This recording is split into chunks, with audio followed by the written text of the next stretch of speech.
What is up, everybody? Welcome back to the Weekly Roar. Excited to be your host, Jason Tracy, president of Roar Consulting Incorporated. We're here today to lead you through the jungle of leadership. So today we're talking about a very exciting matter. This is all what we signed up for, right? This is why we take our bumps, our bruises, why we push through the hard times. What's in it for me? When you're in leadership now, we talked a great deal last week about it's not about you. You gotta focus on other people to lead them to success. And you gotta know that every day it's not about you. You gotta put yourself behind other people. Leaders eat last, to quote Simon Sinek, amazing leadership guru. So the key here, though, we're gonna talk about is how do you benefit? How do you maximize from the leadership position? You're doing this for a reason, right? You know, whether it's the money or whatever else. So the first question you've got to answer yourself is, why are you doing this? You know, there are several reasons. Money is great. You know, money is fantastic. We all need it. Are you more of a money-based person? Are you judging your success based off of money? Are you looking for the accolades? Are you looking for the attaboys and the awards and all the things that come as you lead an amazing team?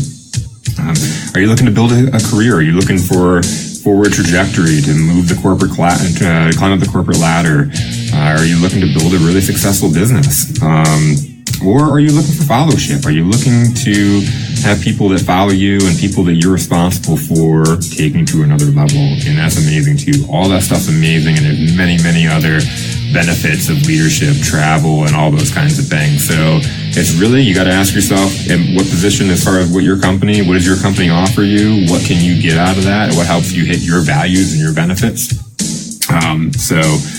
That's the first thing you got to ask yourself and drill down. Make sure you know what you're driving towards. For me, my personal why, you know, I need the money. I love the money. I grew up poor.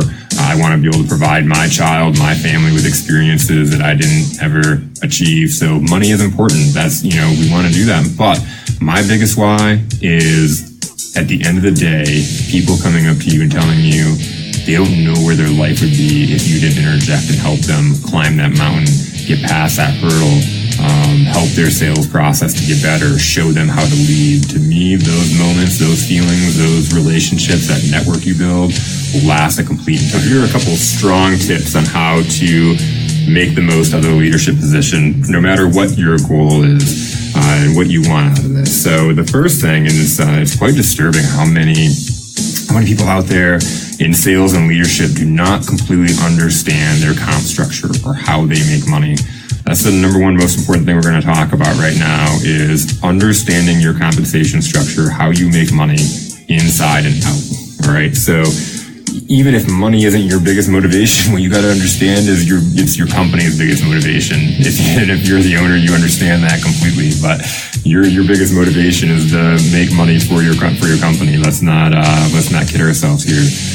So they put a compensation structure together for a reason, because most likely it's hitting their goals, their values, helping them make more revenue. So the key to having success is understanding how your compensation structure works. So let's look at the components here. So that's how I always had my career success. So I worked for a company came from a company where I was able to, as a salesperson and a manager, make a six-figure income because I understood how to make money. I understood how to maximize the compensation for myself as a salesperson, as well as how to maximize the compensation as far as my bonus structure goes for leadership. So it's huge. Now, I've also been in a situation where I transitioned from that six-figure income and went to a company that was struggling and was in financial hard times. I was attracted to that situation and maybe just confident enough to understand that I can make some major changes that are going to have a huge impact on this company and help it turn around. So I was confident enough to do that, but I was also smart enough to understand and pick the brain and understand how that company makes money, how that company builds value and is seen, what are the key benefits for that company within the industry. So I was encountered with a situation. I sat down with the owner of the company that I ended up working for the past 9 years, and the first thing she told me was, I have no idea how I'm going to pay you. We're struggling, we're financially tapped, but here's the deal. if we don't turn our company around, we're not going to be here to exist. So I feel like I need you on to recreate my company, or to build the culture, to build the brand, to take us to that next level, but I have no idea how I'm going to pay you. Now, I left that meeting with a really authentic, really energetic lady that I knew that I wanted to work for. I knew I wanted to sign up and be a part of that cause. How do I make that happen when I'm coming from a 6-figure income and I have a family to support? So here's the deal. Because I was smart enough to understand those numbers, because I was smart enough to understand what makes her money, I sat down and found key areas of products they weren't selling, revenue they weren't making. And I put a bonus structure together, a complete bonus structure, walked into this company with no salary whatsoever. So it's a complete bonus and commission structure to lead a company of 3 stores. And it was based off of areas that I knew that I could pick up and create revenue. So the key part about that plan is if I had success, the company had success. My success was tied to the company. And that's the way most compensation plans are put together. So I'm happy to report that 9 years later, we have the company was able to build up 9 in locations and still growing. So we're able to have a lot of success, and it all tied down to those early days of getting us out of financial harm and by making revenue in areas that we weren't. Major key, know your compensation structure. We're going to move into goal setting and forecasting, and that is another huge key to having success. It may sound like setting up the success for the company, but again, you're looking at your compensation structure. This is tied to the success of the company. You as a leader, you're going to have success as you build success for the company, and for other people. And how do you do that if you don't know exactly how you're making money or have a complete understanding of the why behind things? So if you're just new into leadership and you're dissecting your comp structure, let's look at this, because it's not just understanding the nuts and bolts of how you make a penny, how you make a dollar. It's understanding why. Why did the company put these structures together? And that is going to be key. You got to understand why, so you can teach your people why. For the owners and leaders out there that don't understand or are struggling setting goals or understanding what makes them money, what areas they need to focus on, my formula for spelling that out was really, really simple. Again, what makes the company money? What makes the company the most money? The things that make the company the most money are the things that we need to focus on the most. So we take that for example. I happen to work in an industry, in the cellular industry, where it's important to make money, it's important to make revenue, but we also had, as a franchise and vendor of Verizon, we also had to impress and hit the goals of that vendor. So whenever I set my goals for the company, I took those couple things into factor. What do we need to do to make money and be a healthy company financially? And what do we need to do to become the best in our industry? So the next step, now you understand how you make money. You understand your compensation structure.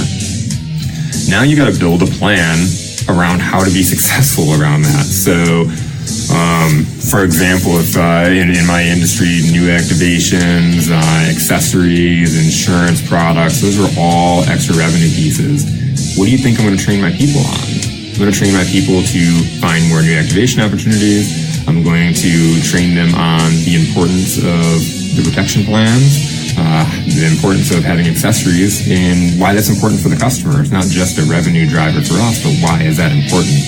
The more I know about how our organization makes money or how our organization is well represented, I can then carry that back to the team.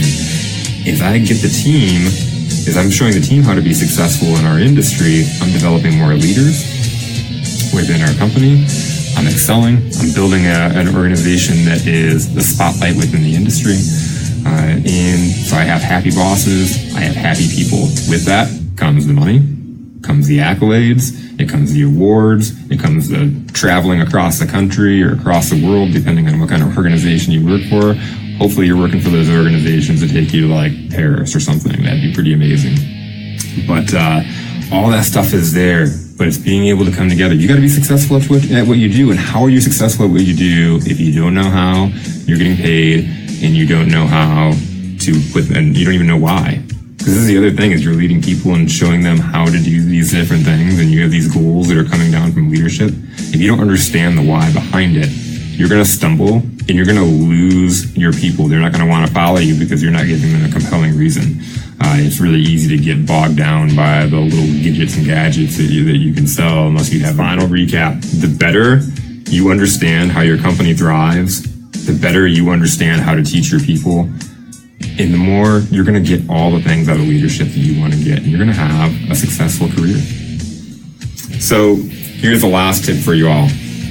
I believe that it is one of the most important jobs of a leader or a mentor is to help guide you through the pitfalls of life.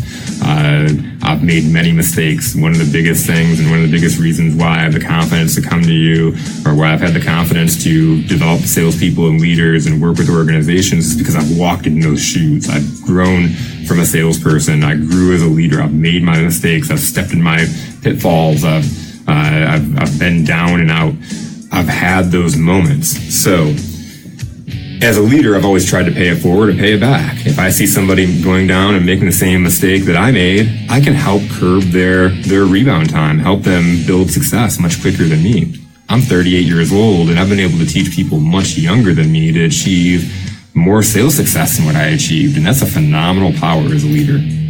So going into that, here is a big lesson and big mistake that I made. So I did those things, and I became, within my industry, I was known across the whole entire country. I built up a name within my industry because we had a lot of success as an organization. Just last year, for example, our organization was Franchisee of the Year out of 400 franchises across the whole entire country. So we had our accolades, we had our success.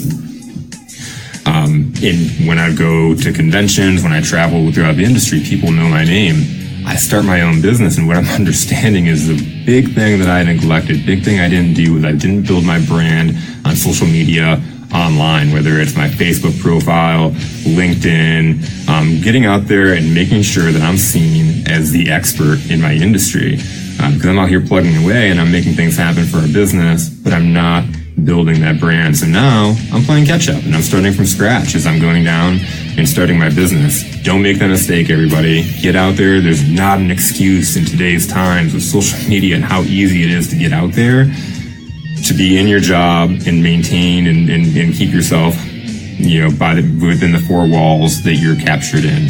You can get out there and create a brand for yourself. And whether you're staying with the same company and that's your goal, or you own the company and that's your goal, the more you're seen as an expert in your field, the better you're going to be, the better your opportunities.